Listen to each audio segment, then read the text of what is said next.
Halo bos, kembali saya Timothy di sini. Selamat datang di channel Timothy AG Job. Nah, hari ini kita akan nge-remap Fortuner papa saya yang kemarin ada di konten di YouTube.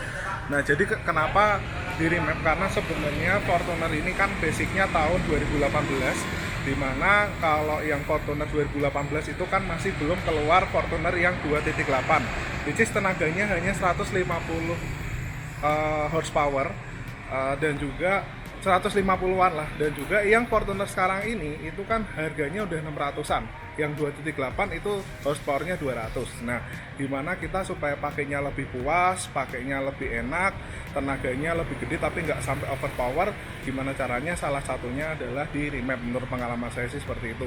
Nah, lalu yang saya rasain di Fortuner ini itu kendalanya adalah di putaran atas.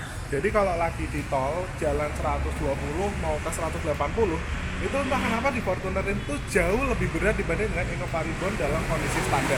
Nah, jadi kalau misal mau naikin tenaga gimana caranya, kita akan remap. Tapi menurut pengalaman saya yang kemarin pakai Innova KD, itu ketika di remap itu kendalanya adalah maintenance di bagian EGR-nya. Itu EGR-nya jadi kayak gampang banget kotor.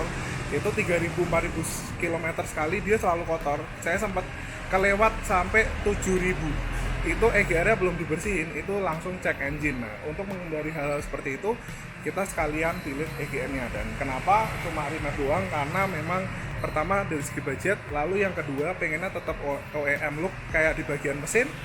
Itu nggak ada perubahan tampilan secara fisik. Nah, tapi tenaganya setara dengan Fortuner 2.8 dengan budget 400 jutaan. Di sini kita langsung ngobrol sama teman lama kita, namanya Bro Edo. Nah, dulu awal-awal tahu dari Bro Edo ini ya, itu di Instagramnya itu hampir tiap hari nge-remap. Waktu itu ya, maksudnya saya tertarik, terus habis itu ketemu di Innova Community, ternyata Innova-Innovanya tuh banyak yang remap di Bro Edo. Nah, mungkin yang jadi pertanyaan, kapan Bro bisa nge-training aku buat bisa nge-remap? Boleh gak nih? Boleh-boleh aja lah. Buat di Jakarta, Auto Store Jakarta. Oh, kalau itu nggak mampu.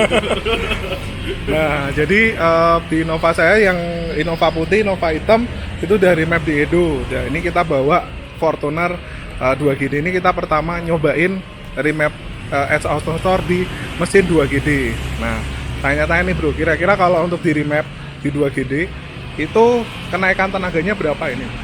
Ya, saya sih sekitar 190 sampai 200, kurang lebih di Dayu segituan. File-file yang itu masih Dayu kurang lebih segitu. Oh, oke. Nah, kalau standar kan sekitar 140 150 ya gitu. Segituan. 140 150 lah. Kendalanya di Fortuner ini tadi nyobain itu kalau jalan dari 120 ke 180 Bro, itu tuh berat dibanding dengan Innova lo ya. Ini jauh lebih berat sih, entah mungkin bobotnya lebih berat atau apa. Itu mungkin dari sisi tuner gimana nih? Memang busnya dia nggak gede, apalagi di RPM atas dia busnya cenderung nanti turun-turun memang. Oh gitu, jadi gedenya di bawah ya? Ya, dia memang RPM bawahnya lebih enak gede ini. Nah, kira-kira kalau misal Fortuner ini nanti mau disetting supaya tarikan atasnya itu lebih enak, bisa nggak Bro? Ganti turbo. Anjing, ganti turbo. Saya ini intinya ini ya, duit. Yang penting ini. Jadi kalau mau mati mobil itu yang penting si awil ini. Yang pertama ini waktu uang baru ya. Waktu nggak apa-apa, ada BP Auto Shop. Yoga bisa ini ya, just mod. Waktu nggak masalah, yang penting ini. Yang penting ini. Nah, sekarang banyak just mod ya, jadi Karena mobil diambil. Every horsepower is Ada horsepower money. Tapi mungkin kalau dari value per horsepower-nya itu menurutku lebih worth it, paling worth it di remap sih Bro. nah, Karena kalau remap berapa? Coba Fortuner. Memang 3 juta. Remap 3 juta. Dapat 50 horsepower. Tapi kalau mau 300 horsepower, nambahnya 50 juta. Berarti bener nggak? Berarti Ya, per horsepower-nya kan naik tuh. Iya. Karena itu hitungan cuan nggak bisa kita gitu. Iya, bener. Jadi per horsepower paling murah itu di remap. Ya, itu kayak solusi ya. Ini mobil kan benar-benar full standar kan. Iya, full Kalau kita standar. maksimalkan ya dengan 3 juta memang itu power gain paling gede sih ya. Iya, iya, Daripada iya. kita maksudnya beli part-part lain kayak knalpot apapun itulah itu nggak menambah performa yang sebanyak ini. Iya, ya, jadi horsepower termurah untuk mobil diesel itu ya remap gitu. Tapi duit terbanyak buat tuner ya remap ya. Dibanding masang pad ya. Iya, benar-benar. Tapi resikonya paling gede ya. Oke. Ya udah, mau naik-naik juga Bu. Kira-kira kalau Fortuner nih mau naik 300 HP nih. Kira-kira apa aja yang diganti sama budgetnya berapa? Yang part wajibnya sih turbo nozzle itu udah pasti. Part pendukung lain ya kayak ATF cooler itu kan pasti harus ya, ada cooler, downpipe, frontpipe, piping intercooler ya itu part pendukung ya. Karena maksudnya tidak dengan nozzle gitu juga perlu ganti nggak sih Bu? Nozzle harus. Jadi part wajibnya turbo sama nozzle. Turbo nozzle terus kayak stroker pump gitu? Stroker pump nggak wajib. Go trans gitu? Trans ya opsional, itu untuk shifting aja. Oh, terus kayak radiator itu cukup ya? Pakai standar? Pakai standar aja. Oh, oke. Terus intercooler? Intercooler opsional juga, boleh upgrade, boleh enggak. Yang penting remap. Oke, boleh ditunjukin nggak Bro? Kira-kira Bro lagi ada stok apa aja nih? Buat 2GD-nya nih. Nah, ini jadi Bro ada stok beberapa turbo, lalu ATF cooler, terus washing kit yang bisa dipajang kita pajang lah. yang bisa jadi kecilan dulu. Biar yang penting jadi cuan. Nah, kira-kira ini kalau misal 2GD kan rata-rata pada main turbo ya Bro ya. Iya. Nah, turbo diganti dikit dia bisa langsung sekitar 300 horsepower. 270-an kali ya kalau nozzle 300-an ya. Kalau tanpa nozzle ya 250-an mungkin ya. Tanpa nozzle 250-an. Nah, kira-kira nih Bro ini turbo yang legend lah di 2GD ya. Jadi SKS ya kalau nggak salah ya. Ini RF4, ini punya KD. Terus ini DR42. DR42 untuk GD, ini Flex Revo 44 220 HP. Ini yang untuk GD juga. Nah, masing-masing tuh Bro, itu bedanya apa nih Bro? Kalau ini kan fix ya, dieliminasi aja. Ini buat KD. Nah, dua ini nih DR42 sama Flex. Kira-kira plus minusnya tuh apa Bro? Sebenarnya RF4 ada kitnya yang untuk GD, cuma nggak dipajang di sini. Kalau kita bahas DR42, sebenarnya DR42 ini ya dia plus minusnya dia kan VN plug and play. Jadi motor VN aslinya tetap bisa dipakai, VN-nya tetap bisa beroperasi dengan normal. Dia full VN-nya ya. Iya. Kalau Flex ini dia pakai low speed manual sendiri. Jadi nanti motor VN atau VNT-nya udah nggak dipakai lagi. Oh, jadi seolah-olah balik ke non VNT ya. Konvensional, ya. Jadi jalur oli juga berubah, jalur air juga berubah, waterline-nya. Kalau Flex berubah semua. Kalau ini bisa plug and play, full plug and play. Oh gitu ya. Tapi Flex ini tetap posisinya seperti turbo ori-nya. Jadi bisa pakai piping, bisa pakai box filter aslinya. Jadi nggak perlu ngerubah-ngerubah downpipe apa ya. Jadi bisa dijual kit kita bersama waterline apa oil line-nya. Kalau yang ini harus rubah-rubah? Enggak, sama plug and play juga. Oh, plug and play juga buat 2GD? Dua-duanya plug and play. Kira-kira berapa ini Bro? Harus nabung berapa mobil ini? 14-an kita jual. 14-an ya? Harga mirip-mirip. Kalau second menurutmu worth it ya sih? Turbo second jujur kurang rekomen karena kita nggak tahu ya barang itu sebelumnya pemakaiannya seperti apa. Ya daripada maksudnya beli second nanti dipasang ternyata performanya tidak sesuai yang kita harapkan ya. Jadi sih jauh lebih baik kalau kita saran sih tetap baru ya. Oh oke. Nah terus apa lagi nih Bro buat 2GD ini? Kayak piping ya? Piping, ya. Nozzle sih yang step wajibnya untuk dia bisa jadi 300 itu ya turbo sama nozzle.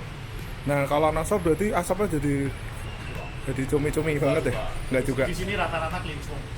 Clean smoke masih bisa ya? Masih bisa. Nanti kalau remapan di Fortuner itu smoke apa smokeless Bro? Kita sadar semua smokeless ya rata-rata. Oh udah smokeless semua ya? Oke. Siap. Ini piping Proline sama BRD. Ini filter PNC.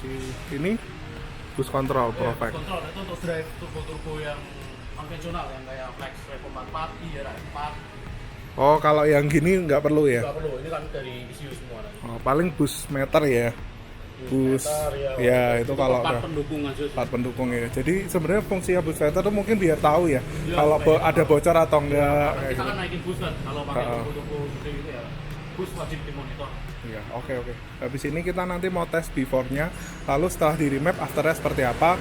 Tapi sebelum ini paling kita mau tutup EGR-nya dulu. Nanti sambil ngetes jalan before-nya kita tes pakai apa? Lupa tadi. Dragi. Nanti di remap langsung di jalan, langsung dites lagi after untuk remapnya. Nah, ini sekarang kita mau coba untuk before-nya. Angkanya berapa, 0 kecepeknya berapa, 200 meter berapa ya, bener ya? 400. Nanti kita pakai alat namanya dragi. Cuma karena draginya ini agak susah sinyal, taruh di luar ya. Emang dragi tempel luar biasa. Oke, ini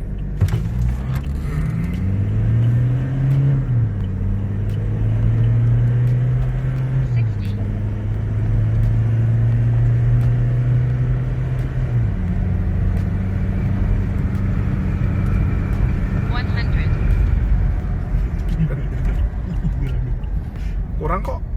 400 meter. Oh, 15 nih. Nah, jadi dapat datanya itu untuk before-nya 0 kecepeknya tadi sekitar 14 detik sampai 15 detik, lalu 1/8 mile-nya 12,31. Nah, ini sebenarnya bukan jadi patokan kira-kira mobil ini lemot atau enggak, tapi kita lihat perubahannya. Jadi setelah di remap itu nanti perubahannya jadi berapa detik per satu ukuran ini. Nah, ini lagi proses remapping. Ini dirahasiakan ya. Ya enggak lah. Lagi proses remapping, itu sistemnya colok dari eco doang ya. Jadi nggak ada dari OBD aja, jadi nggak ada rubah-rubah apapun. Jadi istilahnya hanya rubah mapping anak eco aja. Ini kira-kira biasa dapat berapa HP ini, Bro? Basic filenya yang sudah di dyno, file kita dari bengkel usaha kita Bali, biasanya sekitar di sana keluar 145-150 WHP ya. Oh, berarti sekitar 200-an ya? Iya, kali 1,35 sekitar segitu. Jadi 200 lebih dikit kali ya. 200 lah kurang lebih. Karena ini kan full stock, nggak ada penggantian apa-apa ya. Filter udara standar, front pipe semua standar. Intinya mobil ini standar semua. Terus kira-kira nih Bro, kalau settingan remap sekarang kan udah berkembang banget nih. Itu kadang kan tadi ditawarin nih, ada yang smoke, ada yang smokeless kayak gitu. Itu bedanya di apa sih? Standarnya sih semua rata-rata smokeless ya. Yang kalau kita ngomong beda power, beda nggak banyak ya. Tetap maksudnya power ya segitu-segitu aja. Cuma kadang ada memang beberapa orang request yang mintanya ngebul.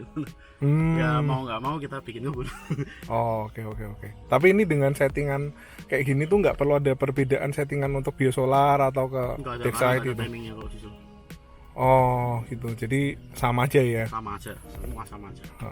Paling ini nanti request settingannya yang aman aja Bro. Oke, yang penting itu menurutku sih safety dulu, baru kepuasan ya. Karena ini full stock ya, nggak ada penggantian apa-apa ya. Benar, jadi ya kita maksimalkan dengan semua part standar.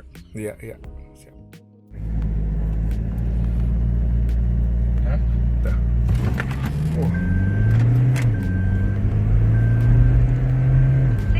Shiftingnya jadi cepet ya.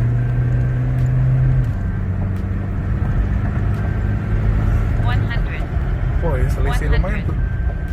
Selisih 11,1 1 detik. Lumayan.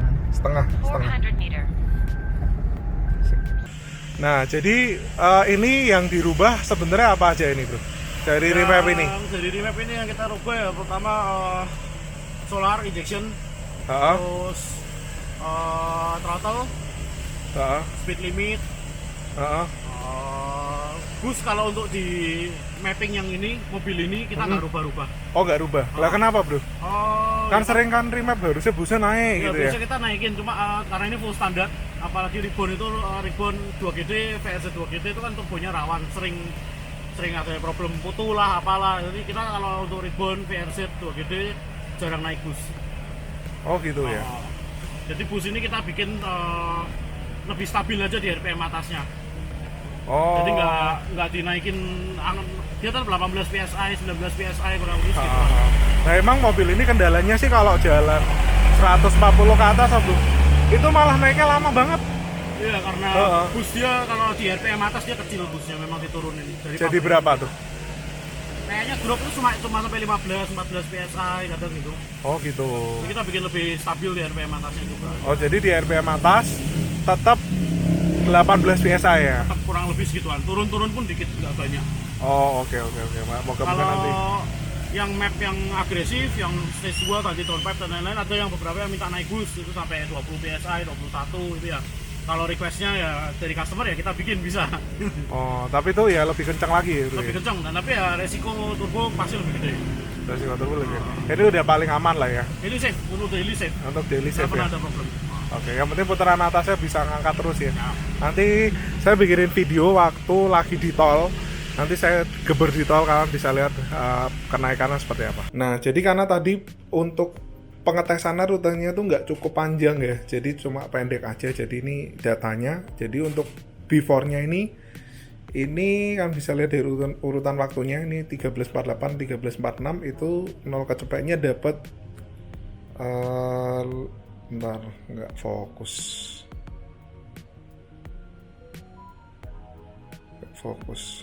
Dapat di 15.08.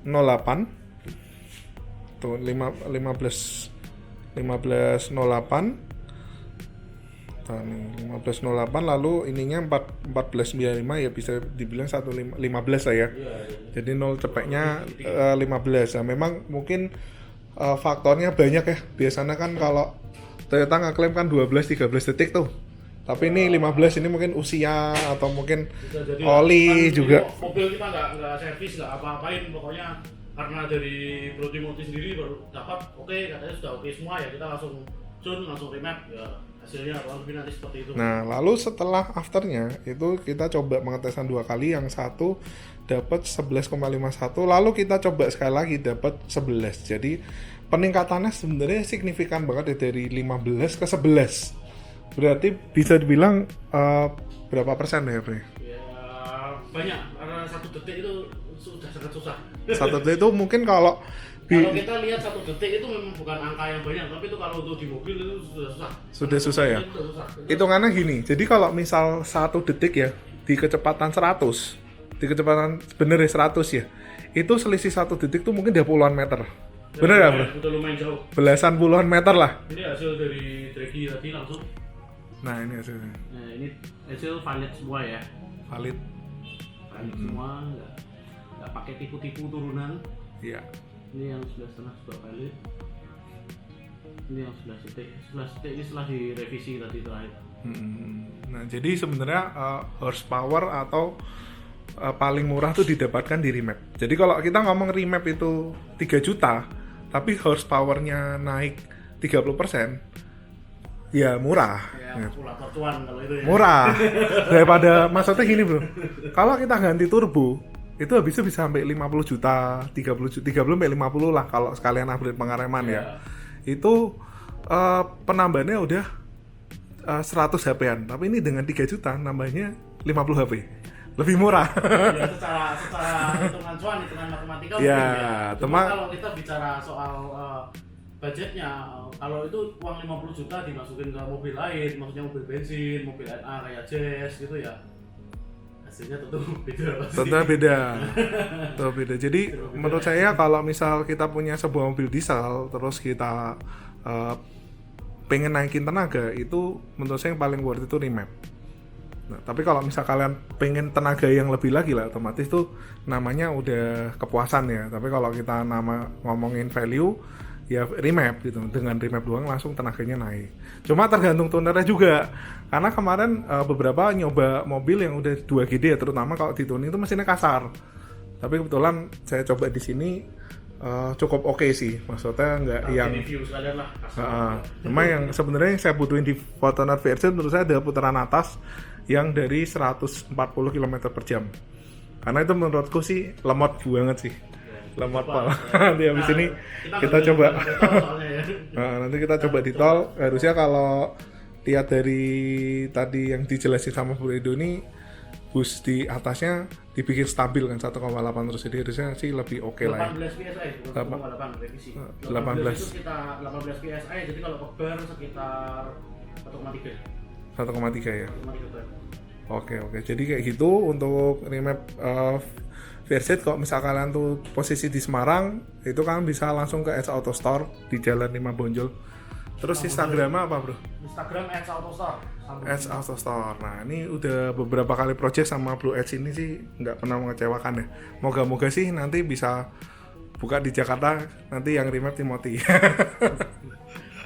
Moga-moga beneran tentang beli ya, Fortuner 1 gitu ya. Tadi katanya mau beli soalnya.